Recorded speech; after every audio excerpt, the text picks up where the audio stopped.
Hello everybody, I welcome you all to this video lecture. Today we are going to discuss about the reflex action. As we have already discussed about the structure of brain, its parts and their function in previous lectures. Today we will discuss about the function of the spinal cord, that is the reflex action. We will also be discussing about the we can say sense organs like structure of eyes and mechanism of vision, structure of ear and mechanism of hearing or audition as well. So let us start. Function of a spinal cord, that is the reflex action. So what is the reflex action? Reflex action का मतलब ये होता है ऐसा response जो normal action से fast हो, ठीक है, faster than the normal action. So it is the faster response. अब इसको हम कैसे समझ सकते हैं? देखिए, this is mainly controlled by spinal cord. ये किससे कंट्रोल होता है? स्पाइनल कॉर्ड से. ओके, स्पाइनल कॉर्ड कहाँ होता है? हमने पिछले लेक्चर में आपको बताया था, जो हमारी वर्टिब्री होती हैं उनमें एक सेंट्रल कैनाल होता है जिसको हम न्यूरल कैनाल कहते हैं, उसी से हमारा स्पाइनल कॉर्ड पास होता है.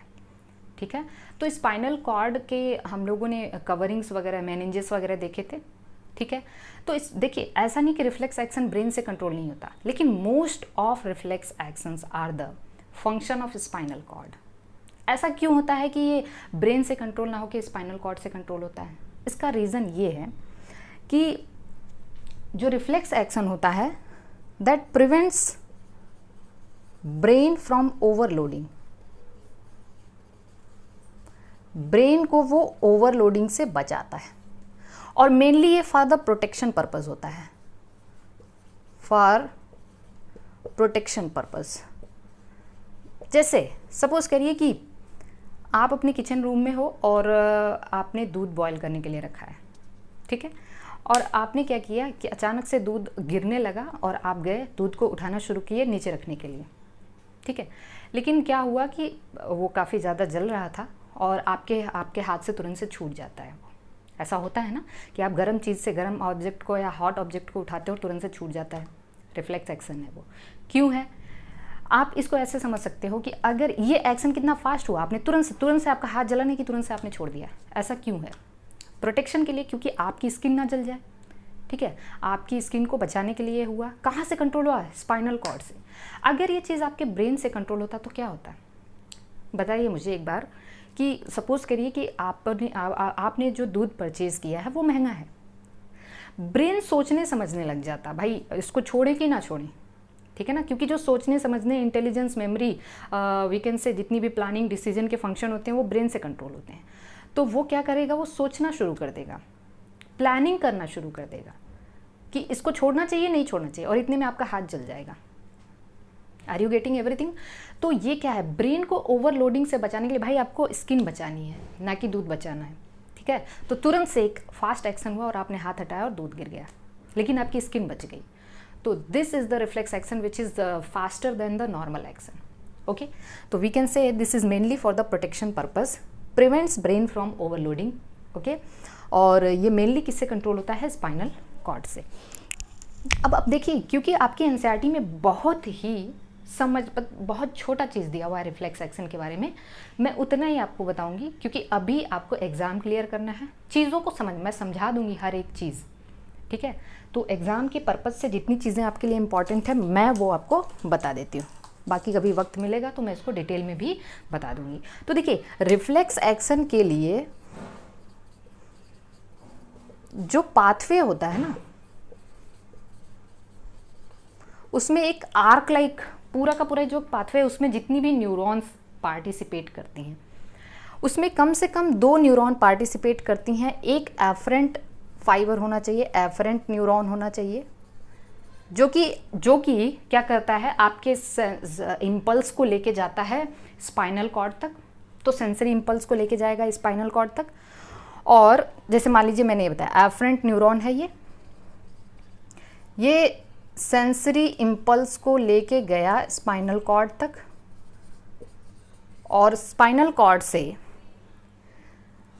जो इफरेंट न्यूरॉन है, एक और क्या होता है? Efferent neuron.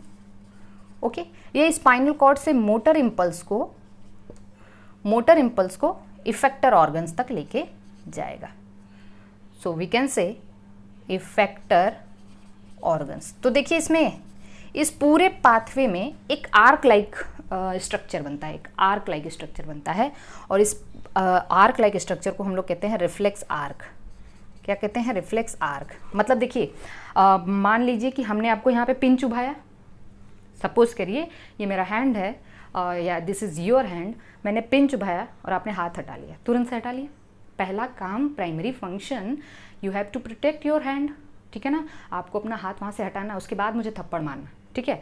तो क्या हुआ, हमने यहाँ पे आपको पिंच किया या पिन चुभाया तो आपने अपना हाथ हटाया, तो क्या हुआ यहाँ पे जो इम्पल्स हुआ उसको एफरेंट न्यूरॉन आपके स्पाइनल कॉर्ड को लेके जाएगा। स्पाइनल कॉर्ड में उसका उस सेंसरी इम्पल्स को कन्वर्ट किया जाएगा मोटर इम्पल्स में, और फिर उस मोटर इम्पल्स को ये आपका इफरेंट न्यूरॉन इफेक्टर ऑर्गन तक लेके गया, और जो भी इफेक्टर ऑर्गन है कुछ भी हो, ठीक है ना। तो ये पूरा का पूरा एक आर्क लाइक स्ट्रक्चर बनेगा जिसको हम क्या कहते हैं? Reflex arc. तो कम से कम 2 न्यूरॉन होने चाहिए, ये आपके एनसीईआरटी में पॉइंट लिखा है, एक एफरेंट और एक इफरेंट, 2 होने चाहिए मिनिमम। ओके, तो चलिए अब हम लोग एक आपके एनसीईआरटी में एक नी जर्क एक्सपेरिमेंट दिया हुआ है, रिफ्लेक्स एक्शन का एक एक्सपेरिमेंट दिया हुआ है जिसको डॉक्टर परफॉर्म करते हैं, नी जर्क एक्सपेरिमेंट। कभी किसी को घुटने में प्रॉब्लम हो जाती है, ठीक है, तो डॉक्टर ये एक्सपेरिमेंट करते हैं। अब मैं अपना पैर कैसे दिखाऊं यहाँ से, आप इमेजिन करिएगा। वो क्या करते हैं, एक हैमर, हथौड़ा लेके आपके इस पटेला पे चोट करते हैं। पटेला जानते हो ना, मैंने बोन्स पढ़ा दिया है, आपकी ह्यूमरस और टिबियोफिबुला के बीच में एक कप लाइक बोन है, that is the patella. Sesamoid bone होती है। सिसमॉइड बोन अब क्या होती है मैं ये नहीं बताने जा रही हूँ क्योंकि ये है नहीं आपके सिलेबस में, ठीक है, वरना मैं बता देती। तो आप डॉक्टर क्या करता है, पटेलर टेंडन जो पटेला होता है उस पर चोट करता है, और जिससे आपका जो फीट है या वीकेंड से जो आपका पैर है वो आगे की तरफ खिसक जाता है। इसको हम कहते हैं नी जर्क एक्सपेरिमेंट।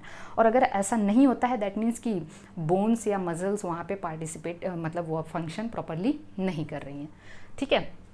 तो देखिए नी जर्क एक्सपेरिमेंट में होता क्या है, सिंपल सा डायग्राम है, आप समझ लीजिएगा।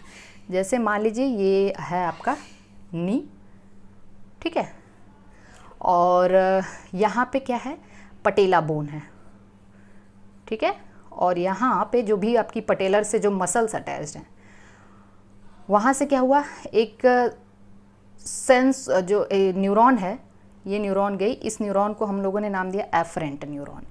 क्या नाम दिया, एफरेंट। और यहाँ पे है आपका एक डीआरजी। डीआरजी मतलब डॉर्सल रूट ऑफ गैंग्लिया। अभी मैं इसको एक्सप्लेन करती हूँ, ठीक है।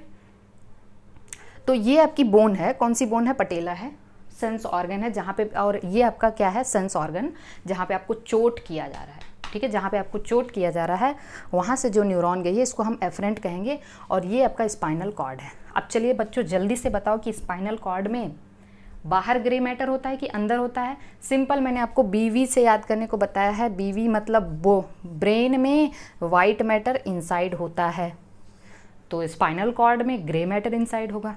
तो देखिए स्पाइनल कॉर्ड में ग्रे मैटर का मतलब सेल बॉडी अंदर होंगे और एक्सॉन बाहर होंगे। यही बताया था ना, जहाँ तक सेल बॉडी होता है वो ग्रेस पार्ट होता है, और जहाँ तक एक्सॉन होता है वो वाइटिश पार्ट होता है। क्यों? क्योंकि एक्सॉन इज माइलिनेटेड। जो भी ब्रेन और स्पाइनल कॉर्ड के एक्सॉन होते हैं, न्यूरॉन्स के एक्सॉन होते हैं, वो माइलिनेटेड होते हैं। दैट मीन्स कि they are made up of lipid. वो लिपिड के बने होते हैं और लिपिड वाइट होती है, इसलिए एक्सॉन वाला पोर्शन कैसा होता है, वाइट होता है। लेकिन एक खास बात यह है कि स्पाइनल कॉर्ड का जो ग्रे मैटर है वो बटरफ्लाई शेप या एच शेप होता है। कैसा होता है, बटरफ्लाई शेप या एच शेप होता है, बहुत important. So this is the grey matter of spinal cord. और ग्रे मैटर कहाँ है, बताओ मुझे आप। ग्रे मैटर है आपका इनसाइड। स्पाइनल कॉर्ड में ग्रे मैटर कहाँ होता है, अंदर होता है, ठीक है, यू गॉट दिस, ओके। और वाइट मैटर बाहर होता है, तो ये आपको याद रखना है। अब ये जो न्यूरॉन है ना, ये इम्पल्स को लेके सेंस ऑर्गन से आई और आ गई ग्रे मैटर में। ग्रे मैटर में ध्यान से समझना आप, इसके एक्सॉन टर्मिनल ओपन हुए। ये है सब इसके एक्सॉन टर्मिनल, है कि नहीं, एक्सॉन टर्मिनल इसके ओपन हुए। अब आप ध्यान देना कि आपकी एनसीईआरटी में एक डायग्राम दिया हुआ है, उसको बहुत अच्छे से आपको समझना है। वो डायग्राम कुछ ऐसा है कि उस डायग्राम में आपको 2 न्यूरॉन्स दिखाए हुए हैं नीचे की तरफ 2 न्यूरॉन है, ठीक है। एक डायरेक्टली इसके एक्सॉन टर्मिनल से अटैच्ड है और दूसरा एक छोटी सी न्यूरॉन है वहाँ से आई है। इसको आपको बहुत अच्छे से समझना है। एक डायरेक्टली इस न्यूरॉन के एक्सॉन टर्मिनल से अटैच्ड है और दूसरा एक बीच में एक और छोटी न्यूरॉन है उससे अटैच्ड है, और इस छोटी वाली न्यूरॉन को हम लोग कहते हैं इंटर न्यूरॉन। क्या कहते हैं? Inter neuron. और ये है इफरेंट नर्व। ये दोनों इफरेंट नर्व हैं, ये दोनों, ठीक है बच्चों, ध्यान से समझना, ये दोनों इफरेंट नर्व हैं। ओके, ये भी और ये भी। और ये क्या है? एफरेंट न्यूरॉन है। क्या है? Efferent neuron. Efferent neuron. अब देखिए एक यहाँ पे मैंने क्या बनाया है? डीआरजी। डीआरजी का मतलब dorsal root of ganglion. Dorsal root of ganglia, बताइए, मैंने आपको न्यूरॉन्स के टाइप पढ़ाए थे, तो मैंने आपको बताया था कि न्यूरॉन्स ए polar, unipolar, bipolar, pseudo unipolar और मल्टीपोलर होते हैं। ए पोलर हाइड्रा में, यूनिपोलर एम्ब्रियो में, ठीक है, बाईपोलर रेटिना में, रॉड एंड कोन सेल में। अभी हम लोग पढ़ेंगे आइस, तो वहाँ पे बाईपोलर न्यूरॉन्स मिलेंगे आपको। स्यूडो यूनिपोलर, स्यूडो यूनिपोलर का मतलब एक सेल बॉडी से एक ही पोल पे 2 फाइबर निकले रहते हैं। एक ही पोल पे 2 फाइबर निकले हैं, यही है डीआरजी। एक ही पोल पे 2 फाइबर निकले, एक इधर और एक इधर। यहाँ से ये क्या कर रहा है? इम्पल्स को रिसीव कर रहा है और इधर ले जाके इसको छोड़ रहा है। बात समझ में आ रही है? तो डीआरजी क्या है? Pseudo unipolar neuron. Okay, pseudo unipolar मतलब एक ही पोल से 2 branches. Are you getting this? अब इतना डिटेल हमको नहीं जाना है, बस याद रखना डीआरजी अगर आपसे पूछा, स्यूडो यूनिपोलर पूछा, तो डीआरजी आपको आंसर करना है। ओके, अब क्या हुआ आप देखिए, जब यहाँ से आपके पटेला पे चोट किया गया तो आपका लेग आगे खिसकेगा। आपके लेग को आगे खिसकने के लिए, या आपको मूवमेंट, जब आप आगे मूवमेंट करते हो उसके लिए क्या होती है, हमारी जो यहाँ पे थाई मसल होती है उसमें एक मसल कॉन्ट्रैक्ट करती है और एक रिलैक्स करती है, ठीक है। एंटागोनिस्टिक मसल है यहाँ पे, एक कॉन्ट्रैक्ट करती है और एक रिलैक्स करती है।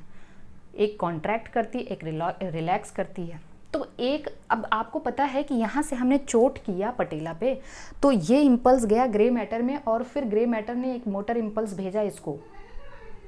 लेकिन क्योंकि इस पटेला को आगे जाए, इसको घुटने को आगे जाने के लिए 2 मसल को काम करवाना है, एक को कॉन्ट्रैक्ट कराना है, एक को रिलैक्स कराना है, तभी ये आगे जाएगा। इसलिए यहाँ पे 2 इफरेंट न्यूरॉन गए हैं। बहुत ध्यान से समझना आपको इसको, ठीक है। तो अब देखिए, क्योंकि हमने यहाँ पे चोट किया तो एफरेंट न्यूरॉन आया और ये स्टिमुलेटरी न्यूरोट्रांसमीटर, या वी कैन से कि ये एक्साइटेटरी न्यूरोट्रांसमीटर रिलीज कर रहा है भाई, क्योंकि अगली न्यूरॉन को एक्साइट करना है ना। एक्साइटेटरी न्यूरोट्रांसमीटर रिलीज कर रहा है और ये एक्साइटेटरी न्यूरोट्रांसमीटर इस न्यूरॉन को एक्साइट करेगा, तो एक मसल तो कॉन्ट्रैक्ट होगी। मेरी बात ध्यान से सुनना है, एक मसल तो कॉन्ट्रैक्ट होगी, लेकिन दूसरे को रिलैक्स करवाना है। तो अगर ये डायरेक्टली ये न्यूरॉन इस दूसरी वाले से डायरेक्टली अटैच रहेगा तो ये भी कॉन्ट्रैक्ट करेगी, ये भी कॉन्ट्रैक्ट करेगी, तो ये काम तो हो नहीं पाएगा। लेकिन हमें दूसरे वाली को क्या कराना है? रिलैक्स करवाना है दूसरी मसल को। इसलिए एक बीच में इंटर न्यूरॉन होता है जो एक्साइटेटरी सिग्नल को इनहिबिटरी सिग्नल में कन्वर्ट कर देता है। एक्साइटेटरी मतलब सिग्नल को मॉड्यूलेट करने का काम करता है इंटर न्यूरॉन, क्योंकि यही न्यूरॉन एक तो एक्साइटेटरी सिग्नल रिलीज करेगा तो ये वाली मसल, एक मसल एक्साइट हो जाएगी और कॉन्ट्रैक्ट करेगी। लेकिन अगर इससे ये डायरेक्टली दूसरा वाला भी अटैच्ड होगा तो दूसरी मसल भी कॉन्ट्रैक्ट करने लग जाएगी। लेकिन हमें दूसरे को रिलैक्स करवाना है, इसलिए बीच में एक इंटर न्यूरॉन प्रेजेंट होता है जो इसको क्या कराएगा? रिलैक्स, मतलब इसको एक्साइटेटरी सिग्नल को नॉर्मल कर देगा और ये रिलैक्स हो जाएगी। तो देखिए, कुछ नहीं करना है, इस पूरे के पूरे पाथवे में ये मसल है, ये आपकी मसल है। मसल को हम लोग क्या कहते हैं? Effector organ. क्या कहते हैं? Effector organ. ये इफेक्टर ऑर्गन हो गया। और ये हमारा सेंसरी ऑर्गन है जहाँ पे हमने चोट किया, ठीक है। और ये हमारा स्पाइनल कॉर्ड है। देखिए इसमें क्या क्या लगा? Sensory organ, efferent neuron, spinal cord, motor neuron, ठीक है, या इफरेंट नर्व जो मोटर इम्पल्स को, और इफेक्टर ऑर्गन। ये पूरा एक आर्क लाइक स्ट्रक्चर बना है जिसको हम लोग क्या कहते हैं, रिफ्लेक्स आर्क, और इस एक्शन को हम लोग कहते हैं reflex action. Got the point? Okay, so this is all about the reflex action. I hope कि आपको समझ में आ गया होगा। ये आपको बहुत अच्छे से याद रखना है। DRG जो पॉइंट आपको नोट करना चाहिए वो क्या है कि इस पूरे के पूरे आर्क में कम से कम एक एफरेंट न्यूरॉन होना चाहिए, एक इफरेंट होना चाहिए, एक से ज़्यादा हो सकते हैं बट एटलीस्ट 1 एफरेंट और 1 इफरेंट फाइबर होने चाहिए। DRG इंटर न्यूरॉन का फंक्शन, और तीसरा मैंने आपको बताया कि वो आपको याद रखना है कि जो स्पाइनल कॉर्ड में ग्रे मैटर और वाइट मैटर का लोकेशन आपको याद रखना है। सो आई होप कि आपको समझ में आ गया होगा। तो चलिए let's move ahead, will discuss sense organs now. Okay, so sense organs में हम लोग सबसे पहले पढ़ते हैं आइज़। आइज़ का जो हम सबसे पहले पढ़ते हैं स्ट्रक्चर, और इसको दो पार्ट, इसमें दो पार्ट हमें पढ़ना है। एक तो इसका स्ट्रक्चर, ठीक है, स्ट्रक्चर एंड फंक्शन, जो भी पार्ट्स हैं उसके फंक्शन और स्ट्रक्चर, और दूसरा हम देखेंगे mechanism of vision. Mechanism of vision, हम कोई चीज़ कैसे देख पाते हैं, हम कोई चीज़ कैसे देख पाते हैं। तो सबसे पहली चीज़ हमारी आईज़ जो है वो कहाँ पे लोकेटेड है? आई, वी कैन से आई ऑर्बिट, मतलब हमारे स्कल के अंदर लोकेटेड है, हमारे स्कल के अंदर ही लोकेटेड है। हमें थोड़ा सा पार्ट ये बाहर दिखाई देता है। ओके, अच्छा, हमारी विज़न कैसी है बच्चों, बताओ जल्दी से। बाइनोक्यूलर, हमारा जो विज़न है वो कैसा है? बाइनोक्यूलर। बाइनोक्यूलर का मतलब हम एक बार में एक ऑब्जेक्ट देखने के लिए दोनों आइज़, मतलब हम अपनी दोनों आइज़ को फिक्स कर सकते हैं एक ही जगह। मतलब अगर हम ऐसा नहीं कर सकते कि हमारे पास दो आंखें हैं तो हम एक उधर देखें और एक चीज़ at the same time, we can say at the same time we can't watch, we can say 2 object. Okay, हम लोग एक साथ दो चीज़ें नहीं देख सकते अलग अलग डायरेक्शन में। अगर हमें उधर देखना है तो भी हमारी दोनों आंखें जाएंगी, हम उधर देखेंगे तो भी हमारी दोनों आंखें जाएंगी। तो आवर विज़न इज़ बाइनोक्यूलर। खरगोश वगैरह में क्या होता है? रैबिट में यूनिनोक्यूलर होता है, ठीक है। तो वो सब चीज़ें हम लोग को पढ़ना नहीं है। तो अभी ये समझिए कि हमारी जो विज़न है वो कैसी है? बाइनोक्यूलर है। अब हम एक आई का स्ट्रक्चर बनाएंगे, और प्लीज़ एनसीईआरटी को पास में रखना, एकदम ध्यान से देखना। I will cover each and every point of NCERT, you have to focus, और आपको एकदम अटेंटिव रहना है, ठीक है। तो चलिए, I will draw the structure of the eye and its parts, and we'll also discuss about the function of their parts. Okay, so पता है हमारे पास दो आँखें हैं। अब क्या करना है? देखिए, हमारी जो आईज़ है ना, उनमें 3 लेयर्स होती हैं, ठीक है ना, 3 लेयर्स होती हैं। अब उन तीनों लेयर को मैं बनाने जा रही हूँ। अब देखिए, लेयर्स को, आइज़ की लेयर को हम लोग ट्यूनिक कहते हैं। क्या कहते हैं? ट्यूनिक। कोई भी लेयर होता है ट्यूनिक कहते हैं उसको। तो जो outer tunic, middle tunic and inner tunic. पहली चीज़ आपको ये जाना है कि जो आइज़ की आउटर ट्यूनिक है वो फाइब्रस कनेक्टिव टिश्यू की बनी होती है, और वो ए वैस्कुलर होती है। वो कैसी होती है? ए वैस्कुलर होती है। तो आइज़ की जो आउटर ट्यूनिक है, मतलब आउटर पार्ट जो है वो ए वैस्कुलर होता है। मिडिल ट्यूनिक जो होती है वो हाईली वैस्कुलर होती है, ठीक है, या we can say that is the vascular tunic. Okay, और जो सबसे इनर ट्यूनिक होती है जिसको हम लोग रेटिना कहते हैं, that is the nervous tunic. उसमें ढेर सारे न्यूरॉन्स पाए जाते हैं। तो will draw the structure of I, please be attentive. अब आप देखिए यहाँ पे, ये हमारी है सबसे बाहर की लेयर, बाहर की लेयर। और ध्यान दीजिएगा, सबसे बाहर की लेयर को हम लोग कहते हैं स्क्लेरा। क्या कहते हैं? स्क्लेरा। लेकिन इस 5/6 पार्ट को हम लोग स्क्लेरा कहते हैं, और आगे आने पे थोड़ा सा बल्ज हो जाती है जिसको हम लोग कहते हैं कॉर्निया। क्या कहते हैं? आगे, this is the bulge part, this is called as cornea. So cornea और स्क्लेरा दोनों एक ही लेयर में आते हैं, दोनों एक ही लेयर में आते हैं। लेकिन आपको जानना क्या है, फ़र्क बस इतना है कि ये 5/6 पार्ट है, और ये जो कॉर्निया है, I will draw this is the cornea, and this is 1/6 part. ये 1/6 पार्ट है। ओके, और suppose this is our conjunctiva, ये क्या है, कंजक्टाइवा है हमारी आँख की प्रोटेक्टिव लेयर। अब आप ध्यान देना है यहाँ पे, this is the sclera and this is the cornea. Second most layer is sclera, sorry second most layer is choroid, इसको हम क्या कहते हैं, कोरॉइड। एंड जो कोरॉइड होती है इसको आपको ऐसे समझना है कि जो कोरॉइड होती है, 1 मिनट,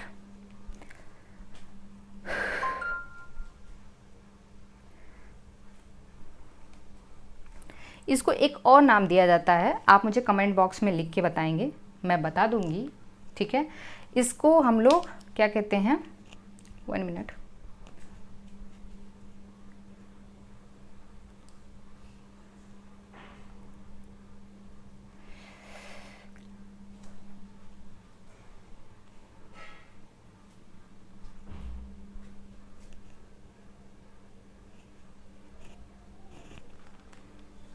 तो हम क्या बता रहे थे, ध्यान से देखना है। सबसे बाहर की लेयर क्या है, स्क्लेरा है, और आगे की तरफ ये बल्ज है जिसको हम लोग कॉर्निया कहते हैं। और ये क्या है, एवेस्कुलर है, फाइब्रस कनेक्टिव टिश्यू के बने होते हैं, ये हम लोग अभी देखेंगे, ठीक है। जो मिडिल लेयर होती है इसको हम कहते हैं कोरॉइड, ठीक है, कोरॉइड कहते हैं।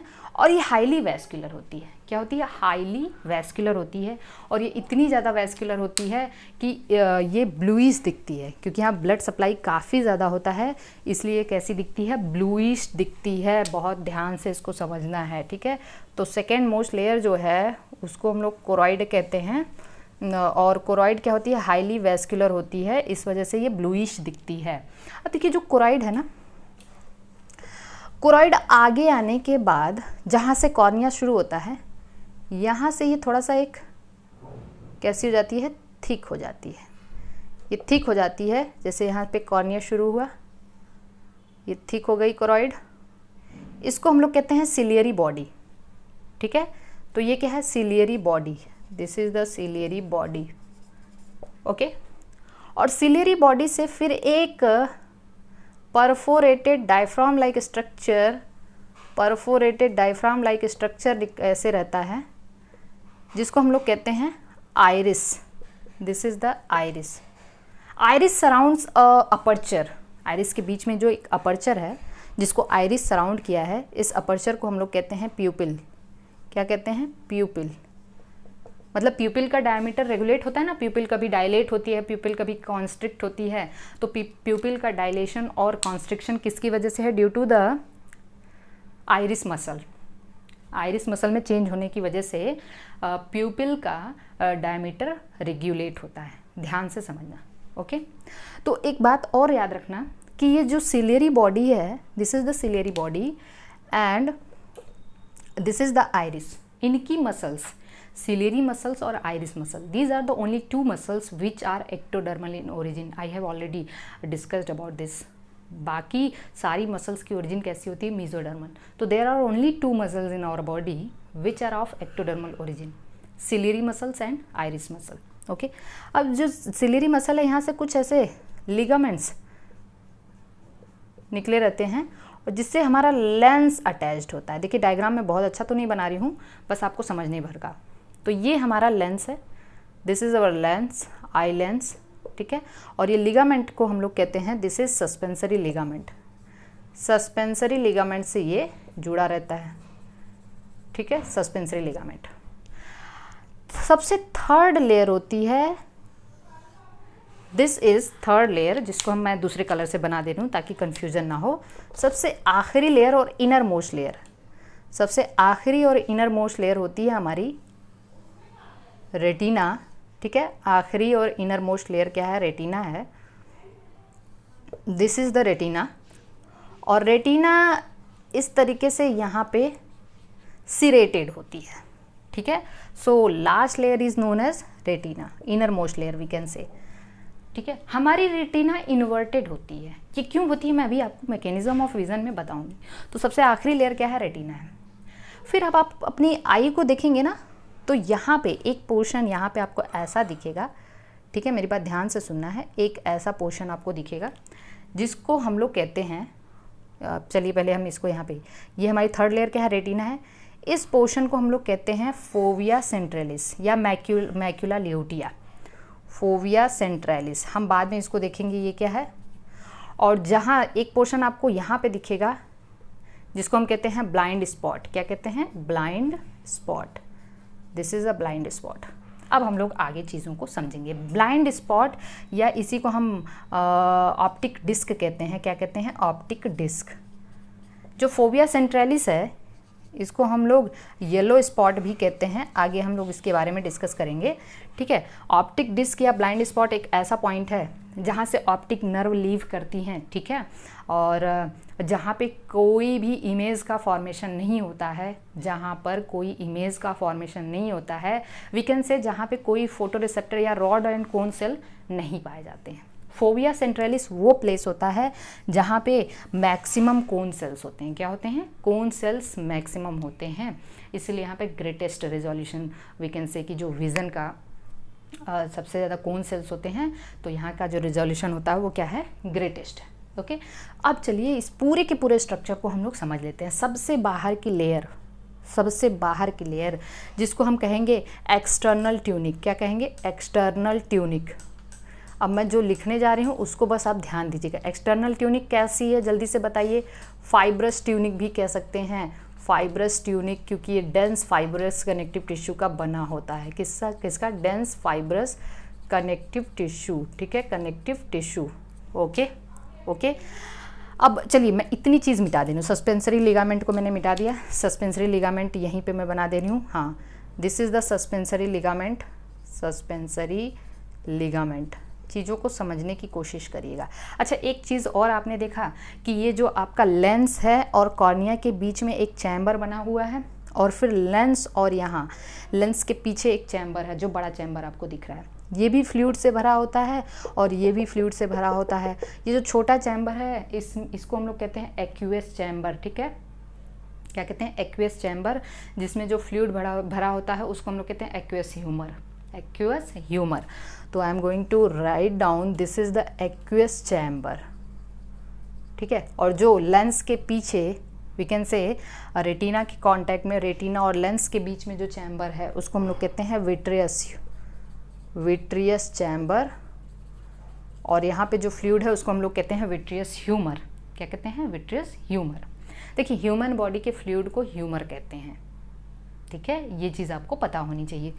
अब आप ध्यान दीजिएगा, सारी चीज़ें जो एक्सटर्नल ट्यूनिक है, फाइब्रस ट्यूनिक है, इसमें दो पार्ट हैं। We can say posteriorly it is sclera, ठीक है, एंटीरियरली इट इज़ कॉर्निया, क्योंकि कॉर्निया मोस्टली क्या होता है, ए वेस्कुलर होता है। हमने अभी आपको बताया था ये ए वेस्कुलर है, ये फाइब्रस कनेक्टिव टिश्यू का बना हुआ है।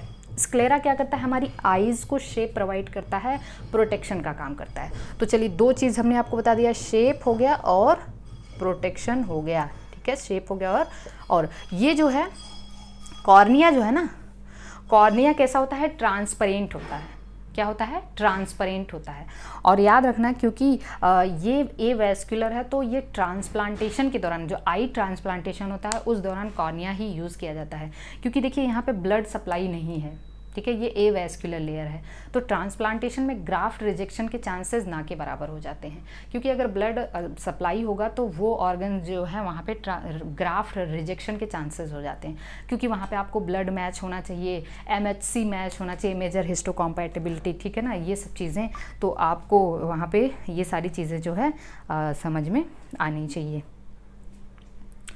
ओके, अब यहाँ तक बात समझ में आ चुकी है। तो हमने पहली लेयर के बारे में आपको बता दिया, सिंपल है, स्क्लेरा पोस्टीरियर और कॉर्निया एंटीरियर। फिर जो सेकंड लेयर है, चलिए मैं सेकंड लेयर को यहाँ पे अब बनाने जा रही हूँ, जिसको हम कहेंगे मिडिल ट्यूनिक। क्या कहते हैं, मिडिल ट्यूनिक, या इसको हम वेस्कुलर ट्यूनिक भी कहेंगे। क्या कहेंगे, vascular tunic, that is the highly vascularised. कैसी होती है, हाईली वेस्कुलराइज होती है, क्योंकि यहाँ पे ब्लड सप्लाई इतनी ज़्यादा इसलिए होती है कि ये ऊपर वाली लेयर को भी ब्लड सप्लाई देती है और नीचे रेटिना को भी यही ब्लड सप्लाई करती है, ठीक है ना, मतलब रेटिना की कुछ लेयर्स को ब्लड सप्लाई ये करती है। हालांकि रेटिना भी वेस्कुलर है, लेकिन रेटिना में कई लेयर्स होती हैं। आप जब डिटेल में पढ़ेंगे तो 9-10 लेयर होती हैं, लेकिन काम की 3 ही लेयर होती हैं, तो 5 ऊपर होती हैं, 5 नीचे होती हैं। तो कुछ लेयर्स को ये ब्लड सप्लाई करता है, कौन, कोराइड। ओके तो ये वैस्कुलर ट्यूनिक में कई पार्ट आ जाते हैं, 3 पार्ट हो गया। एक तो ये आपका हो गया कोरॉइड हो गया, दूसरा एंटीरियरली ये क्या हुआ सिलियरी बॉडी,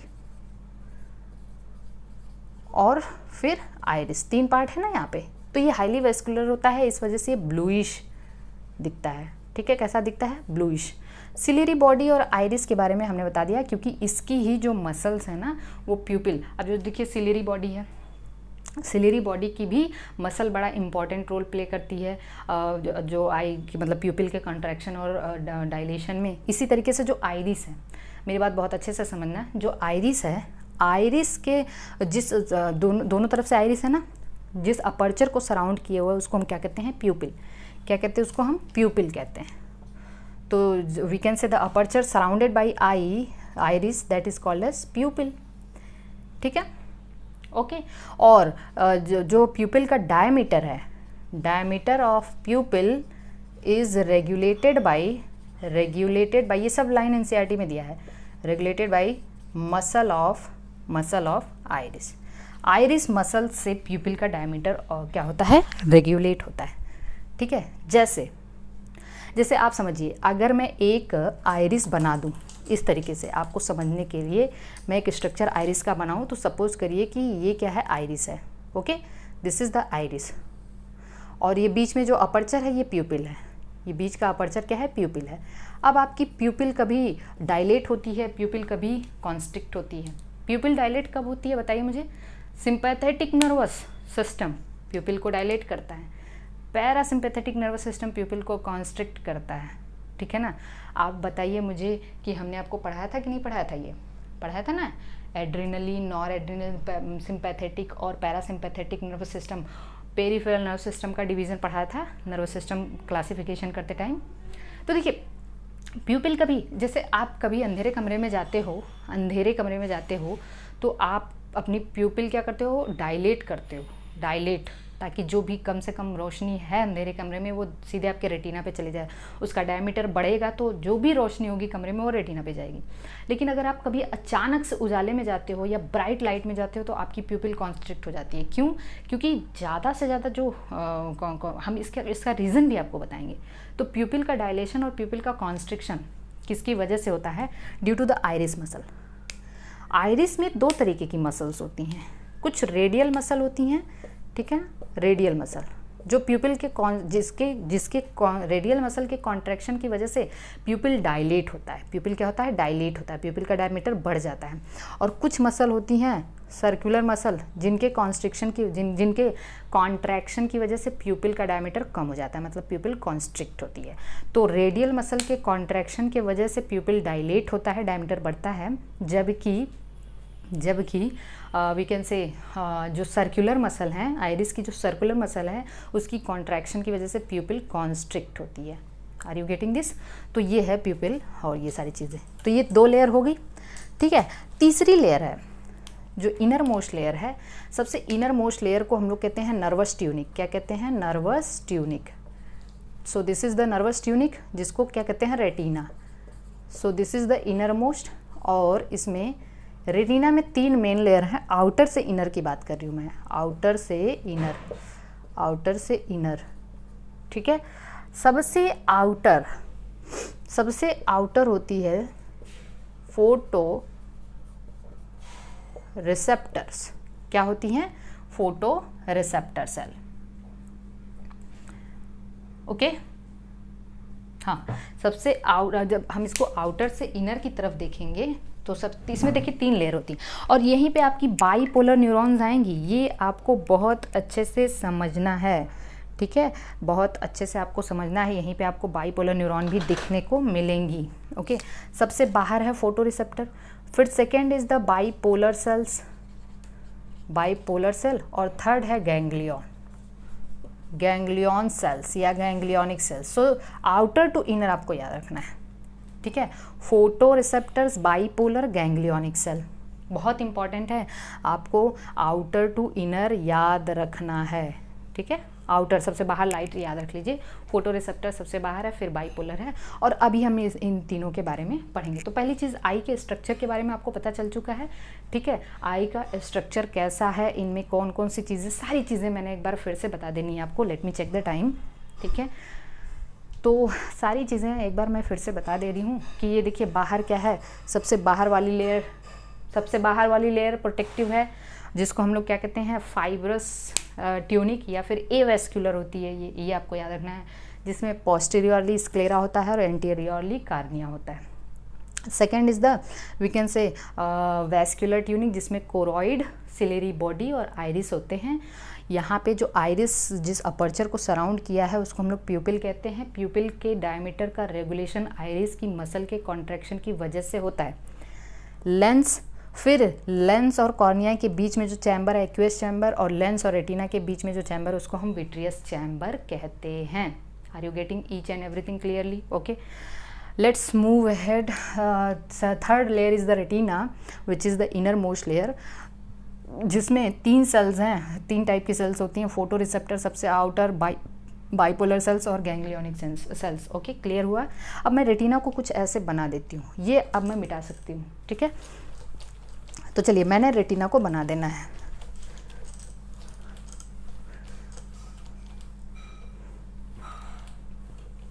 देखिए सबसे बाहर होती है, सबसे बाहर की जो रेटिना की सेल्स हैं, वहाँ पे कुछ सेल्स होते हैं जिनको हम लोग कहते हैं photoreceptors. This is the photoreceptor cell. मैंने बना देना ये फोटो रिसेप्टर, जिसमें 2 टाइप के सेल्स होते हैं, रॉड्स और कोन्स। रॉड्स, कोन्स, ठीक है। अब हम लोग इसको पहले देख लेते हैं, रॉड और कोन को। रॉड लाइक स्ट्रक्चर होता है, ठीक है। ये कैसा होता है? रॉड लाइक स्ट्रक्चर होता है। कोन लाइक स्ट्रक्चर होता है। कैसा होता है? कोन लाइक स्ट्रक्चर होता है। ओके, ये कोन सेल जो होती है वो कोन लाइक होती है और ये रॉड लाइक होते हैं। देखिए रॉड किसके लिए होता है? रॉड होता है डिम लाइट के लिए, ठीक है ना। जो हम डिम लाइट देख पाते हैं उसका रीज़न है रॉड सेल। बहुत रॉड, रात से याद रख लीजिए आप, रात, night vision, we can say night vision, night vision याद रखना। और इसी वजह से क्योंकि ये डिम लाइट, नाइट विजन, और नाइट से रिलेटेड एक टर्म है स्कोटोपिक विजन। क्या कहते हैं इसको? स्कोटोपिक विजन, ठीक है, स्कोटोपिक विजन। देखिए कोन सेल्स किसके लिए रिस्पॉन्सिबल है? ये ब्राइट लाइट के लिए रिस्पॉन्सिबल है। ब्राइट लाइट, ये colour differentiation, we can say coloured light के लिए है। बहुत ज़्यादा लाइट हो या कलर डिफरेंशिएशन अगर आपको करना, देखिए अगर कोन सेल्स आप में नहीं है तो आप कलर डिफरेंशिएट नहीं कर पाओगे, ठीक है, आप कलर डिफरेंशिएट नहीं कर पाओगे। तो कोन सेल, सी से कलर्ड, सी से कोन याद रख लेना है। तो इसीलिए इसको हम कहते हैं this is the photopic vision. क्या कहते हैं इसको हम? फोटोपिक विजन, ठीक है। स्कोटोपिक विजन और फोटोपिक विजन बहुत अच्छे से ये आपको आना चाहिए। तो ये जो डार्क लाइट है ना, डार्क लाइट या डिम लाइट या नाइट विजन, इसको हम लोग ट्विलाइट भी कहते हैं। क्या कहते हैं? ट्विलाइट। तो ये है हमारे रॉड सेल का काम। कोन सेल ब्राइट लाइट या कलर्ड, अभी हम लोग इसको बताएंगे, आपको ध्यान से समझना है। जैसे मान लीजिए मैं आईज में रॉड और कोन का डिस्ट्रीब्यूशन देखें तो ये मेरी आई है, ठीक है, ये मेरी आईज है, या we can say this is the retina. बहुत अच्छे से समझना है आपको। देखिए रॉड्स पेरीफेरी पे बहुत ज़्यादा होते हैं, पेरीफेरी पे बहुत ज़्यादा होते हैं कौन? रॉड्स। और जब आप पेरीफेरी से सेंटर में जाते हैं ना, जब आप पेरीफेरी से सेंटर में जाते हैं तो रॉड्स के कंसंट्रेशन कम होने लगते हैं और कोन्स बढ़ने लगता है, कोन्स बढ़ने लगते हैं। तो कोन्स सेंटर में ज़्यादा होते हैं, रॉड्स पेरीफेरी पे ज़्यादा होते हैं। तो वी कैन से जब आप सेंटर से पेरीफेरी पे जाते हो तो कोन कम और रॉड बढ़ने लगता है। जब आप पेरीफेरी से सेंटर पे आते हो तो रॉड कम और कोन बढ़ने लगता है, ठीक है। और सेंटर में एक ऐसा पॉइंट होता है, सेंटर में एक ऐसा पॉइंट होता है जहाँ पे कोन सेल काफ़ी ज़्यादा होते हैं, काफ़ी ज़्यादा होते हैं। उनको हम लोग कहते हैं मैक्यूला ल्यूटिया। क्या कहते हैं? Macula lutea. समझिएगा, ये वो एरिया या येलो स्पॉट, क्या कहते हैं इसको, येलो स्पॉट। देखिए ल्यूटिया का मतलब ये होता है येलो, इसको हम येलो स्पॉट। ब्लाइंड स्पॉट क्या होता है बच्चों, बताओ जल्दी से। ब्लाइंड स्पॉट हमने बताया था जहाँ पे कोई रॉड और कोन सेल नहीं होता है, जहाँ पे कोई रॉड और कोन सेल नहीं होता उसको हम ब्लाइंड स्पॉट कहते हैं। वहाँ पे कोई विजन होगा ही नहीं, कोई इमेज फॉर्मेशन वहाँ पे नहीं होगा। और येलो स्पॉट या मैक्यूला ल्यूटिया वो होता है जहाँ पे कोन्स बहुत ही ज़्यादा होते हैं और उसके सेंटर पार्ट को, उसके सेंट्रल पार्ट को हम कहते हैं फोविया सेंट्रैलिस। क्या कहते हैं, फोविया सेंट्रैलिस, फोविया सेंट्रैलिस। और यहाँ पे बस और बस कोन होता है और यहाँ पे जो इमेज है वो शार्पेस्ट इमेज बनती है। क्या होती है, sharpest image, sharpest image, greatest resolution. Okay, greatest resolution. Okay, are you getting this? So what is the macula. और इसी यहाँ जब आप बाहर आएंगे ना तो यहाँ पे एक ऐसा पॉइंट दिखेगा जिसको हम कहते हैं ब्लाइंड स्पॉट या ऑप्टिक डिस्क, ब्लाइंड स्पॉट या ऑप्टिक डिस्क, जहाँ पे न तो रॉड सेल होता है न ही कोन सेल होता है। तो यहाँ पे नो इमेज, कोई इमेज नहीं बनने जा रही है।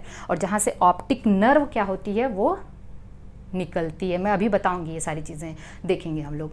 तो देखिए अब रॉड क्यों पेरीफेरी पे होता है भाई, ये आपको समझना है। और कोन्स क्यों सेंटर में होता है ये भी आपको समझना है। जैसे आप कहीं अचानक से और कहीं बहुत अंधेरी जगह जाते हो तो आप क्या करते हो, आपकी प्यूपिल डायलेट होती है ना। अंधेरी जगह पे जाओगे तो कोई चीज़ देखने के लिए आपकी प्यूपिल क्या होती है, डायलेट करती है। प्यूपिल का डायलेशन का रीज़न ये है कि उसका डायमीटर बढ़ जाए और अंधेरे कमरे में जो कुछ भी रोशनी है वो आपके मतलब वो ज़्यादा से ज़्यादा आपकी आइज़ में जाए और वो पेरीफेरी पे गिरे। वो कहाँ पे गिरे, पेरीफेरी पे गिरे, रेटिना के पेरीफेरल पार्ट पे गिरे। और पेरीफेरी पे रॉड है तो अंधेरे कमरे में डिम लाइट में जो भी लाइट है वो आपके रॉड सेल्स पे जाती है और वो विजन आपके रॉड सेल रिस्पॉन्सिबल है, ठीक है। लेकिन अगर आप अचानक से कमरे में हो और आपके ऊपर कोई टार्च जला देता है, ठीक है ना, टॉर्च अगर डाल दिया, जला दिया, तो आपकी आंख तुरंत से कॉन्स्ट्रिक्ट हो जाएगी प्यूपिल। ऐसा क्यों? या आप ब्राइट लाइट में जाते हो, बहुत तेज़ धूप होती है, या वी कैन से कि बहुत चमक वाली जगह है, तो वहाँ पे आपकी प्यूपिल क्या होती है, कॉन्स्ट्रिक्ट होती है। प्यूपिल कॉन्स्ट्रिक्ट का मतलब कम से कम रोशनी, वी कैन से जो भी रोशनी है, कलर्ड रोशनी है, ब्राइट लाइट है, वो आपके कोन पे जाके गिरे। क्योंकि प्यूपिल कॉन्स्ट्रिक्ट होगी तो सेंटर में ही जाएगा ना, कोन पे गिरे। और उस ब्राइट लाइट विजन के लिए कोन्स रिस्पॉन्सिबल है, कोन सेंसिटाइज होता है। Are you getting this? तो this is all about the rod and cone cell. I hope कि आपको समझ में आ गया होगा। अब हम लोग देखते हैं, अब हम लोग एक चीज़ देखते हैं बहुत ही आसान तरीके से, इसको आप समझिएगा कि जो रॉड्स हैं, रॉड और कोन है ना, जो रॉड और कोन है उसमें आप ऐसे समझिएगा इसको कि जैसे यहाँ पे ध्यान देना है आपको कि मैंने बना दिया ये सबसे इनर लेयर बना दिया मैंने, जहाँ पे रॉड सेल्स है, रॉड लाइक सेल्स, ठीक है, कोन लाइक सेल्स, रॉड, कोन। अब ऐसा नहीं कि रॉड कोन इक्वल नंबर में होते हैं, ये भी मत समझिएगा। रॉड के नंबर कोन से 20 टाइम्स ज़्यादा होते हैं, 20 टाइम्स मोर होते हैं। Rod is more than, rod sales is more than cone cells, approximately 20 times, 20 गुना ज़्यादा होते हैं रॉड सेल्स। तो देखिए ये रॉड्स हैं, ये कोन्स हैं, ये हो गया। इनको हम लोग क्या कहते हैं, फोटो रिसेप्टर्स। क्या कहते हैं, फोटो। तो पहली लेयर क्या है, फोटो रिसेप्टर है, आउटर। फिर इन फोटो रिसेप्टर्स से एक न्यूरॉन, एक सेल अटैच्ड होती है जिसको हम लोग कहते हैं बाईपोलर सेल्स। तो देखिए ना, ये बाईपोलर सेल है। अरे बाईपोलर सेल मतलब न्यूरॉन है, ये न्यूरॉन भी तो सेल ही है ना, न्यूरॉन भी क्या है, सेल है। So this is the bipolar cell, this is the bipolar. इसके एक्सॉन, इसके nerve ending, this is the bipolar cell. तो पहली क्या होगी, फोटो रिसेप्टर्स, एंड दूसरी क्या होगी, बाईपोलर। अच्छा, बाईपोलर का मतलब एक सेल बॉडी। देखिए यहीं पे आ गया ना, ये एक सेल बॉडी, दो एक्सॉन, एक सेल बॉडी, दो एक्सॉन। एक एक्सॉन यहाँ से स्टिमुलस रिसीव कर रहा है और एक आगे लेके जा रहा है। और यहाँ पे तीसरी जो सेल्स होती हैं वो गैंग्लियन, गैंग्लियन। देखिए बच्चों, गैंग्लियन को हम गैंग्लियन क्यों कहते हैं, देखिए एक्चुअली क्या होते हैं, ग्रुप ऑफ न्यूरॉन्स या group of cell body, group of cell body, जैसे ये सेल बॉडी है, cell body cell body cell body, मान लीजिए ऐसे मैंने बना दिया, this is the group of cell body. अगर ये पेरीफेरल नर्वस सिस्टम में है तो इसको हम लोग गैंग्लियन कहते हैं, ठीक है। और अगर ये सेंट्रल नर्वस सिस्टम है तो इसको सेल बॉडी कहते हैं। क्या कहते हैं बच्चों? सेल बॉडी कहते हैं। तो पेरिफेरल नर्वस सिस्टम में इसको हम लोगों ने क्या नाम दिया? गैंग्लियन नाम दिया, ठीक है। सेम इसी तरीके से ग्रुप ऑफ एक्सॉन, अगर ये पेरिफेरल नर्वस सिस्टम में है तो इसको हम सिंपल नर्व कह देते हैं, और अगर ये सेंट्रल नर्वस सिस्टम है तो इसको हम ट्रैक्ट कहते हैं। क्या कहते हैं? ट्रैक्ट कहते हैं। ओके, ये चीज़ आपको पता होनी चाहिए। ओके, तो group of actually cell body. अब ये जो सेल बॉडी है ना, यहाँ से जो नर्व फाइबर निकले रहते हैं एक्सॉन, ठीक है, ये आपस में मिल के बनाते हैं ऑप्टिक नर्व। क्या बनाते हैं? Optic nerve. Very very important. So 3 layer आपको दिख गए, एक फोटो रिसेप्टर, दूसरा बाइपोलर और तीसरा क्या है? गैंग्लियन। ओके, अच्छा देखिए, ये जो फोटो रिसेप्टर्स की लेयर है ना, एक ऐसी जगह होती है जहाँ पे न ही रॉड सेल होते हैं ना कोन सेल होते हैं, वो कबाड़ वाली जगह होती है, ऐसा समझिए। और वहाँ से ये ऑप्टिक नर्व जो है लीव करती है, ऑप्टिक नर्व वहीं से बाहर निकलती है। तो this is the portion, this is the blind spot. इसको हम क्या कह लेंगे? ब्लाइंड स्पॉट या optic disc. Optic disc, there is no rods and cones. यहाँ पे रॉड और कोन नहीं होते हैं। रॉड और कोन नहीं होगा तो ये यहाँ पे क्या होगा? इमेज फॉर्मेशन नहीं होगा, नो विज़न। अब ये ऑप्टिक नर्व बताइए आप कहाँ गई? ये ऑप्टिक नर्व आपके ऑक्सीपिटल लोब में जाती है। देखिए विज़न का जो एरिया होता है ना, विजुअल कॉर्टेक्स, वो आपके ऑक्सीपिटल लोब में होता है, जो पीछे हमने ब्रेन को पढ़ा दिया है। तो यहाँ पे विजुअल कॉर्टेक्स होता है, और ये कौन सा लोब है? Occipital lobe. तो ये ऑप्टिक नर्व गई यहाँ पे, और यहाँ पे क्या होगा? आपको जो प्रीवियस इंफॉर्मेशन के बेसिस पे इमेज बन जाएगा, या वी कैन से आप बुक में आप देख सकते हैं मैकेनिज्म ऑफ विजन को अभी मैं आपको बताऊंगी। Where the nerve impulse are analysed and image form on the retina is recognised based on earlier memory and experience. तो यहाँ पे जब ऑप्टिक नर्व आपकी जाएगी विजुअल कॉर्टेक्स में, ठीक है, तो क्या होगा? यहाँ पे ये नर्व इम्पल्स एनालाइज होगा, और एनालाइज होने के बाद प्रीवियस मेमोरी और उसके बेसिस पे, एक्सपीरियंस के बेसिस पे क्या होगा? इमेज का फॉर्मेशन होगा। वी कैन से कि ये जो इमेज रेटिना पे बनेगा, ठीक है। And the image formed on retina is recognised. जो रेटिना पे इमेज बना है उसको रिकॉग्नाइज किया जाएगा। जैसे अब मैं आपको बताने जा रही हूँ मैकेनिज्म ऑफ विज़न। क्या होता है? Mechanism of vision. इसको आप ऐसे समझिए, मैकेनिज्म ऑफ विज़न को समझने से पहले आप एक चीज़ समझ लीजिएगा। मैकेनिज्म ऑफ विज़न को समझने के से पहले आप एक चीज़ समझना कि देयर आर पिगमेंट्स।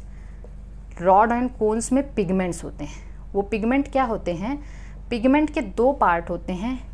एक पार्ट होता है रेटिनल और दूसरा पार्ट होता है ऑप्सिन। देखिए, जो रॉड सेल है that is made up of rhodopsin pigment. किसका बना है? Rhodopsin pigment. और ये क्योंकि पर्पल कलर का होता है इसलिए इसको कहते हैं विजुअल पर्पल। और क्या कहते हैं? विजुअल पर्पल, ठीक है। Rod cells are made up of rhodopsin pigment which is also called as visual purple, क्योंकि विजन के लिए और पर्पल कलर का है इसलिए इसको विजुअल पर्पल कहते हैं। अब ये जो रोडोप्सिन है ना, वो 2 कंपोनेंट का बना है, एक रेटिनल और दूसरा ऑप्सिन, ठीक है। एक ऑप्सिन हो गया और एक रेटिनल हो गया। Retinal is the aldehyde of vitamin A, this is the vitamin A का ये एल्डिहाइड। इसीलिए कभी आपकी विजन से रिलेटेड प्रॉब्लम होती है तो डॉक्टर आपको विटामिन ए लेने को कहते हैं। So let me check. Okay, अब बात को समझ लीजिए, बस सीधी सी बात है, आपको समझना क्या है। देखिए, रेटिनल दोनों में होता है, रॉड में भी होता है, कोन में भी होता है, ठीक है। ऑप्सिन अलग अलग होता है। जैसे यहाँ पे फोटोप्सिन और यहाँ पे स्कोटोप्सिन। स्कोटॉप्सिन, ठीक है, स्कोटॉप्सिन, ये फोटॉप्सिन हो गया, स्कोटॉप्सिन हो गया। अगर रेटिनल के साथ फोटॉप्सिन लगा है, अगर रेटिनल के साथ फोटॉप्सिन लगा तो इसको हम रोडॉप्सिन कहते हैं, रोडॉप्सिन, ठीक है। और ये जो रेटिनल के साथ जो स्कोटॉप्सिन लगा है, ये कहाँ पाया जाता है, कोन सेल्स में पाया जाता है, ठीक है, ये कहाँ पाया जाता है, कोन सेल में। तो बस मैं आपको ये बता दूं कि बस आपको इतना जानना है कि रेटिनल आपकी एनसीईआरटी में जो दिया है उसी को कंसीडर करिए, rod cells, rhodopsin, visual pigment, purple, retinal और ऑप्सिन। अब हम मैकेनिज्म ऑफ विजन देख लेते हैं, उसके बाद कोन सेल के बारे में देखेंगे। तो मैकेनिज्म ऑफ विजन में आप ये ध्यान दीजिए कि देखिए होता क्या है कि ये आपकी ये सबसे आउटर लेयर है, कौन सी सबसे आउटर लेयर क्या है, फोटो रिसेप्टर्स, फोटो रिसेप्टर्स, ये बात तो समझ में आ रही है। सबसे इनर लेयर क्या है, ganglion. So outer to inner आपको याद रखना है, photoreceptor, then bipolar and then ganglion. Light पड़ा तो इस पे पड़ता है, सबसे पहले लाइट कहाँ पड़ा, इस पे पड़ा, किस पे, फोटो रिसेप्टर पे। लेकिन एक बात बताओ, लाइट की डायरेक्शन ये है, लेकिन जो विजुअल इम्पल्स है ये डायरेक्शन लाइट की है, लेकिन विजुअल इम्पल्स की डायरेक्शन ये है। इम्पल्स यहाँ से जनरेट होगा ना, ये पिगमेंट, और फिर यहाँ से ये पिगमेंट एक्साइट हुआ, ठीक है, मैं अभी बताऊंगी आपको। फिर बाइपोलर्स में आया सिग्नल, फिर यहाँ से गए, यहाँ से गए, मतलब विजुअल इम्पल्स का जनरेशन, इम्पल्स का डायरेक्शन ये है, लाइट का डायरेक्शन ये है, तो ये दोनों अपोजिट होते हैं। इसलिए मैं आपको एक ऐसी चीज़ बताने जा रही हूँ जो नहीं बताता है कोई। हमारी रेटिना को इन्वर्टेड रेटिना कहते हैं। क्या कहते हैं, इन्वर्टेड रेटिना। हमारी रेटिना कैसी है, इन्वर्टेड है, क्योंकि लाइट जो है अपोजिट डायरेक्शन, जो विजुअल इम्पल्स है ना, वो लाइट के अपोजिट डायरेक्शन में जनरेट होता है। तो अब आप एक चीज़ ये समझना है कि जैसे क्या हुआ, एकदम बहुत ध्यान से आपको समझना है। यहाँ पे जब लाइट पड़ी, लाइट यहाँ पे पड़ेगी, किस पे, फोटो रिसेप्टर सेल पे। तो देखिए लाइट पड़ी फोटो रिसेप्टर्स पे, फोटो रिसेप्टर, और यहाँ पे मान लीजिए रोडॉप्सिन है, रोडॉप्सिन है ना, रॉड सेल की बात बस हम कर रहे हैं, रोडॉप्सिन है, ये अपने कंपोनेंट में टूट जाएगा, किस में, लाइट में। रोडॉप्सिन अपने कंपोनेंट में टूट जाएगा रेटिनल और ऑप्सिन में। देखिए जब रेटिनल और ऑप्सिन अलग अलग, पहले ये दोनों एक में थे, सिस फॉर्म में थे, ट्रांस फॉर्म में हो जाएंगे, ये सब आपकी बुक में दिया हुआ है। जब ये अलग हो जाएंगे ना, तो इसमें कन्फर्मेशनल, जब ये अलग अलग हो जाएंगे तो यहाँ पे कन्फर्मेशनल चेंज होगा इनके स्ट्रक्चर में, ऑप्सिन के स्ट्रक्चर में कन्फर्म। पहले एक साथ थे, अलग होंगे तो स्ट्रक्चर कुछ चेंज हो जाएगा। जो कन्फर्मेशनल चेंज होगा उसकी वजह से, यहाँ पे मैं लिख दे रही हूँ कन्फर्मेशनल चेंज, कन्फर्मेशनल चेंज।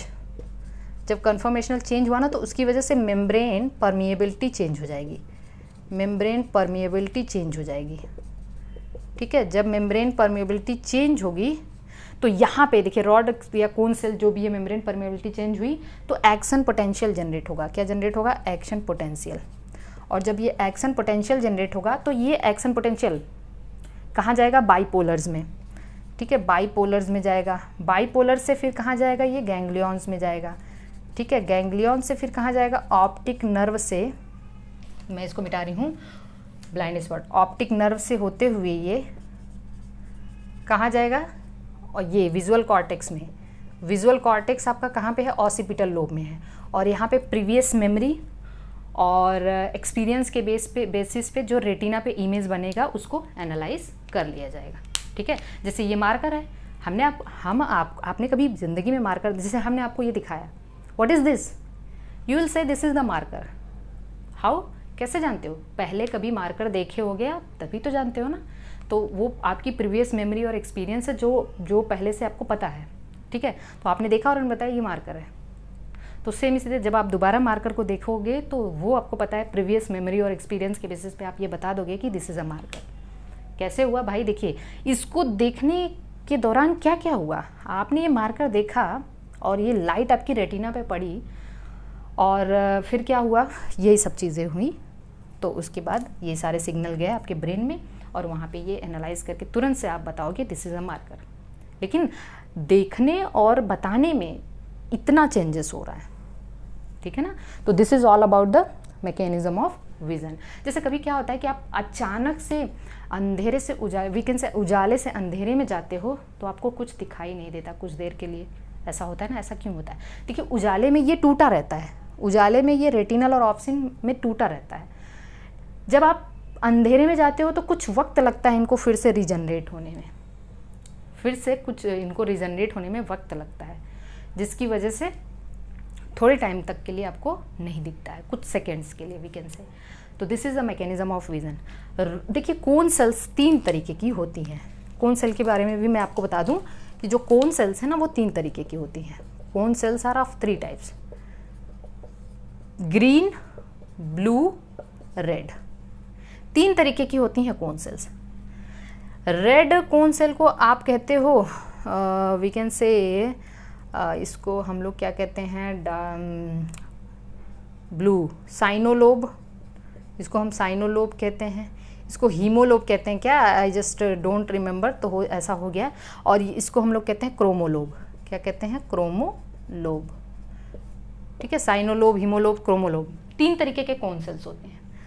और हमें जो मल्टी कलर दिखता है, क्योंकि कोन सेल कलर्ड विजन के लिए होते हैं, हमें जो मल्टी कलर दिखता है, जो डिफरेंट कलर दिखता है, कभी आपको पर्पल दिखा, कभी आपको वी कैन से ऑरेंज दिखा, कभी येलो दिखा, ये सब एक्चुअली क्या होते हैं, ये तीनों यही 3 प्राइमरी कलर से मिलके बने हैं। ये 3 प्राइमरी कलर होते हैं, green, blue, red. Green, blue, red, यही होता है ना, ग्रीन ब्लू रेड ही होता है ना शायद, हाँ, ग्रीन ब्लू रेड। कभी आपने सुना है ना कि अब देखिए क्या होता है, जैसे आपको अगर कोई चीज़ ग्रीन दिख रही है,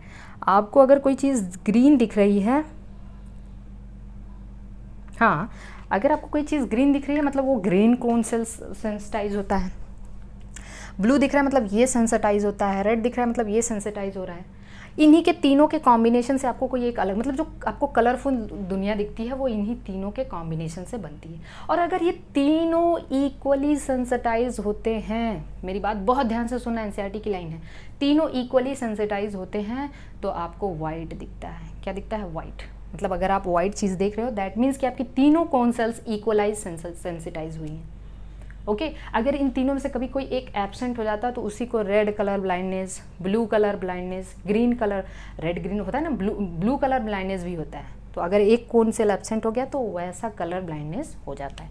so this is all about the structure of I, their functions. ठीक है, structure of eyes, their functions and mechanism of vision. I hope कि ये चीज़ आप कभी नहीं भूलोगे। हर एक पार्ट के बारे में मैंने आपको बताया। फोबिया सेंट्रैलिस क्या है, ठीक है, रॉड, कोन, जितनी भी चीज़ें हैं, एक बार वीडियो को भगा के दोबारा से भी देख लीजिएगा तो ये सारी चीज़ें आई होप कि क्लियर हो चुकी होंगी। ओके, सो अगले लेक्चर में हम लोग ईयर, उसके स्ट्रक्चर और मैकेनिज्म ऑफ हियरिंग या ऑडिशन के बारे में देखेंगे।